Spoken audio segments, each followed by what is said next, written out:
plus importante, la branche ou le fruit? A priori, on pourrait dire c'est le fruit, puisque c'est tout le but de l'arbre. C'est la raison pour laquelle nous avons planté l'arbre.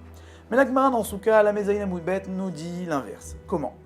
La Gemara nous demande comment cela se fait-il que nous avons 4 espèces, l'étrog, le loulav, la hadas, la rava, et nous faisons la bracha sur le loulav, la branche de palmier, alors que nous aurions pu faire sur le cédra, sur l'étrog qui a l'air beaucoup plus beau. La Gemara nous dit que c'est l'espèce la plus haute, étant donné que la branche du palmier vient d'un palmier, et le palmier est beaucoup plus haut que l'arbre du cédra, donc c'est pour cela que nous faisons la bracha sur le loulav, et que nous appelons tout le set du loulav. J'ai entendu au nom du Rabbi Lubavitch qui nous dit quelle est l'idée qui est cachée derrière cela.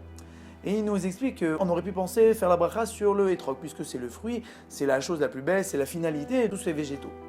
Mais au contraire, les fruits ne sont pas là une fierté. C'est la branche de loulav qui est la fierté. Pourquoi? Parce que la branche de loulav représente les efforts, les capacités que Dieu nous a données. Nous faisons la bracha sur la branche de loulav pour bien nous dire que nous devons être conscients de toutes les capacités que Dieu nous a données.